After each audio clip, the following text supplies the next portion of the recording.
Dans un hôpital de Seattle, Samantha et Will apprennent que leur bébé sera un garçon. Plus tard, avant de partir pour l'aéroport, Will dit à Samantha qu'il va demander la permission à son père pour l'épouser.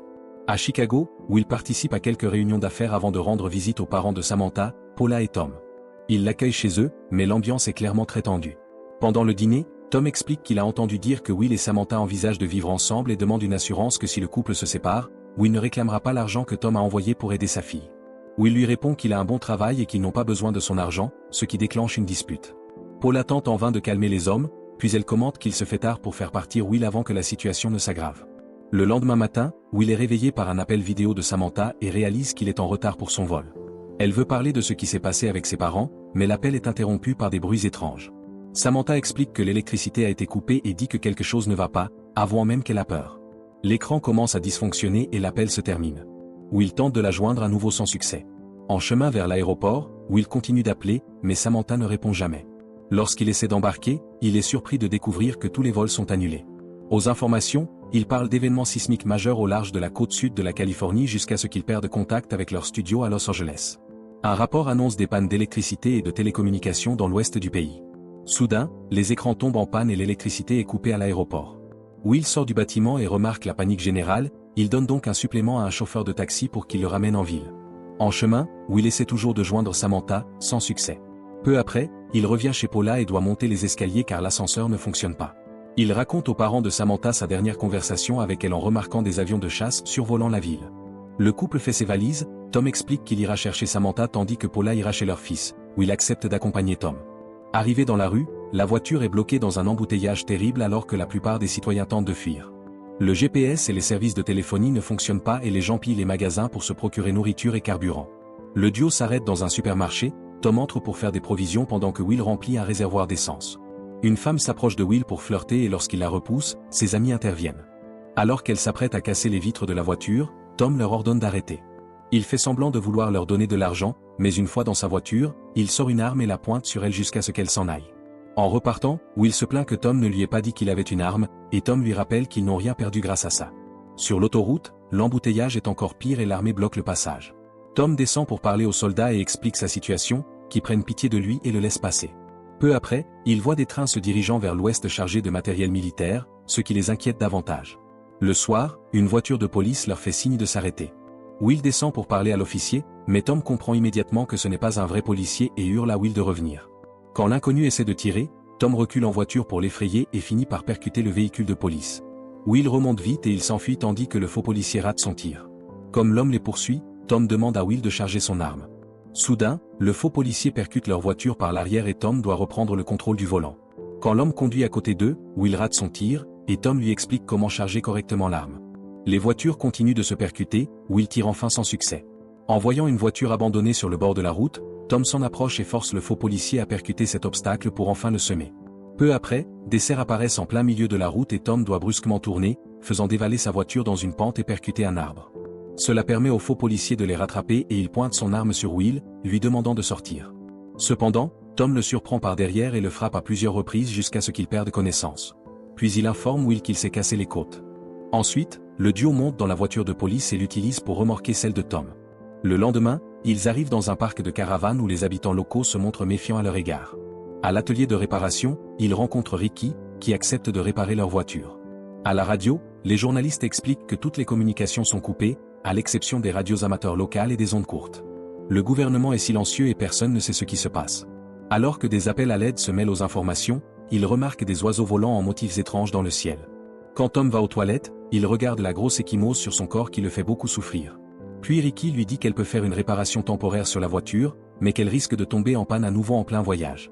En apprenant qu'elle comptait partir pour la Californie, Tom lui propose un marché, il la paiera pour venir avec eux, ce qui la rapprochera de sa destination et lui permettra de réparer la voiture chaque fois qu'elle tombera en panne. Après hésitation, Ricky accepte en demandant plus d'argent. Avant de partir, il charge la voiture avec les outils de Ricky. Le soir, il remarque une voiture derrière eux, il s'arrête et coupe les phares. Quand la voiture passe, ils la suivent en utilisant leurs feux arrière comme guide. Ricky vérifie sa boussole et remarque que l'aiguille tourne de manière folle. Soudain, une autre voiture apparaît sur leur côté de la route, où il doit vite dévier, et le nouveau véhicule percute celui qu'il suivait, les envoyant tout dehors de la route. Où il vérifie une voiture, mais ne trouve aucun survivant. Ricky contrôle l'autre et trouve une femme morte. Son mari tente de parler, mais il est clairement à l'agonie. Quand Ricky et Will proposent de l'emmener à l'hôpital, Tom refuse, expliquant que c'est trop loin et que l'homme mourra en chemin. Tom et Will remontent en voiture, mais Ricky reste figé à regarder les corps. Bientôt, un autre véhicule s'arrête à proximité et des hommes à l'allure inquiétante en descendent. Tom, méfiant, accélère pour fuir, mais Will le convainc de prendre Ricky avant de partir. En s'en allant, Tom explique qu'il ne l'a prise qu'à la demande de Will. Ricky est offensée et dit qu'elle ne réparera plus la voiture, alors Tom secoue la voiture pour la faire heurter le siège avant avec son visage. Plus tard, lorsqu'il s'arrête pour faire le plein, Ricky et Will observent des nuages se comportant bizarrement.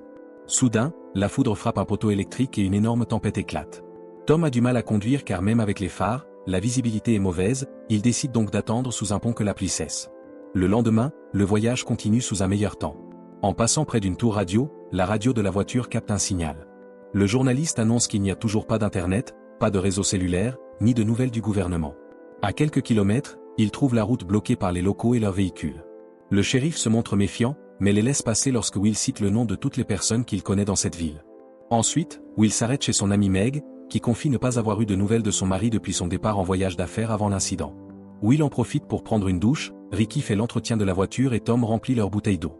Meg craque, convaincu que son mari ne reviendra jamais. Will, compatissant, tente de la réconforter et promet que tout ira bien, mais il ne peut pas rester. Puis le trio reprend la route. Une fumée proche attire leur attention et ils découvrent un avion militaire écrasé. Ricky se demande s'il a été abattu. Plus tard, ils arrivent à un parc aquatique et décident d'y chercher des provisions. Ricky plonge dans une piscine, espérant nager, mais l'eau est très chaude. Après avoir vu un hélicoptère militaire passer, ils commencent leur fouille. La caisse est vide, toutes les voitures ont leurs pneus crevés, mais ils peuvent au moins remplir leur bidon d'essence. Tom a du mal à les soulever à cause de sa blessure, Will doit prendre le relais. Cette nuit-là, en passant près d'une antenne, tous leurs téléphones se mettent à vibrer. Tom a un message vocal de Samantha qui lui dit qu'elle l'aime, mais le message est plein de parasites et se coupe avant qu'elle puisse en dire plus. Quand Tom essaie d'appeler Paula, ça ne fonctionne pas. Soudain, il voit une file de personnes marchant sur la route en toussant. Il y a de la fumée au loin et en s'approchant, il découvre que toute la zone est en feu. Ricky pense qu'il devrait faire demi-tour, mais Will lui fait remarquer que c'est leur seule option. En traversant la zone, la fumée et la cendre entourent la voiture.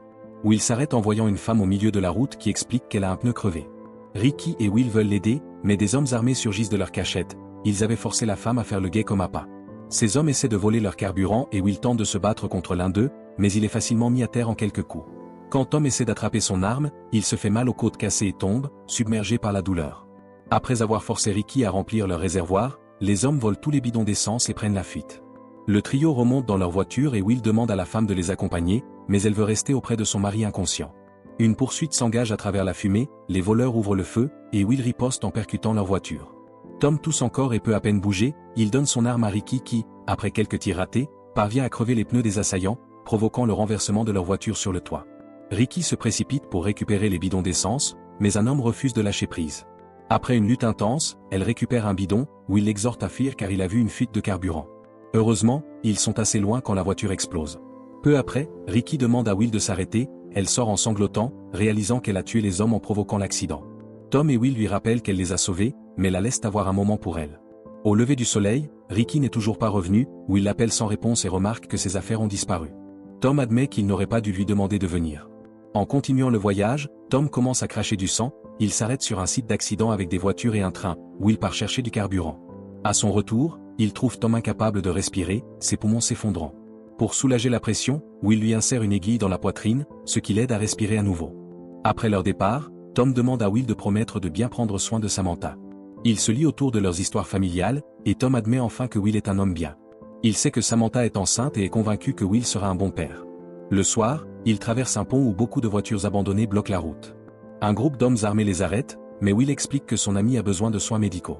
Le groupe inquiétant lui ordonne d'avancer la voiture, mais Will sent un piège et recule. Deux hommes à moto le poursuivent tandis que Will fait demi-tour et tire sur les hommes armés. Il effectue des virages brusques pour faire tomber les motards. Le duo peut avancer, mais un camion bloque encore la route. Tom ouvre le feu pendant que Will manœuvre la voiture, ce qui fait dévier le camion sur le côté et leur permet de traverser la fin du pont pour s'échapper. Malheureusement, la fatigue est trop forte pour Tom qui meurt sur la banquette arrière. Quelques instants plus tard, Will arrête la voiture pour contempler le corps et réfléchir à la suite. Il décide de continuer, mais la voiture tombe en panne en pleine nuit. Frustré, Will couvre la voiture et le corps de Tom avec du carburant et y met le feu en dernier adieu. Le lendemain, Will continue à marcher, les rares conducteurs qui passent l'ignorent. Finalement, une voiture s'arrête et la famille accepte de le prendre, mais l'homme lui demande d'abord de remettre son arme. Pendant le trajet, ils essaient sans succès d'utiliser la radio. Peu après, ils arrivent chez le père de Will qui leur dit qu'ils peuvent rester. Après quelques heures de repos, Will propose d'échanger toutes les provisions contre leur voiture, et l'homme accepte. Avant de partir, Will récupère son arme. Le jour suivant, Will découvre une ville en ruine mais continue sa route. Il arrive enfin à Seattle, où la cendre tombe du ciel. Beaucoup de voitures abandonnées jonchent les rues, il entre dans un camion de pompiers pour prendre un masque à gaz. Puis Will poursuit à pied, remarquant les corps dans les voitures. En regardant la ville, il voit de la fumée sortir de la plupart des bâtiments. Il traverse les rues en évitant les véhicules accidentés jusqu'à son immeuble. En montant par l'échelle de secours, il entre chez lui par une fenêtre, découvrant que la moitié de l'immeuble s'est effondrée. Sur un mur, un message de Samantha indique où la trouver. Ensuite, Will se précipite à l'adresse, Jeremiah l'accueille armé, mais Samantha l'arrête et court retrouver son petit ami. Une fois installé, Will parle du père de Samantha, disant qu'il n'aurait pas survécu sans lui. Cette nuit-là, Will est réveillé par un grondement. Il sort enquêter et voit des aurores boréales dans le ciel. Samantha et Jeremiah boivent autour d'un feu de camp, il les rejoint. Il raconte comment la ville a été frappée par un supposé tremblement de terre et comment la police a évacué tout le monde à la dernière minute. Jeremiah pense plutôt qu'une bombe nucléaire a touché la côte et qu'un virus a coupé les réseaux avant que quiconque comprenne ce qui s'est passé. Will n'y croit pas, mais Jeremiah continue de l'effrayer en demandant à voir son arme. En privé, Samantha rassure Will qu'elle ne croit pas non plus à l'histoire de la bombe, et le couple devient intime. Plus tard, Will va aux toilettes et voit Jeremiah inspecter sa voiture. Le lendemain matin, Jeremiah s'excuse pour ses propos incohérents de la veille, attribués à l'alcool. Will le confronte au sujet de la voiture, Jeremiah prétend avoir vu 2 enfants tenter de voler des affaires. Ces enfants se sont enfuis dans la forêt, et les hommes partent à leur recherche, ne trouvant que des cerfs. Will annonce alors à Jeremiah que lui et Samantha partent, et l'invite à venir avec eux. Jeremiah dit que Samantha veut rester, se retourne avec son arme prête à tirer, mais Will le devance en tirant le premier. Un énorme nuage sombre approche à une vitesse terrifiante. Will court chercher Samantha et il s'enfuit en voiture. Le nuage déchaîne une tempête sur la région tandis que le couple fonce sur la route, espérant échapper à la poursuite.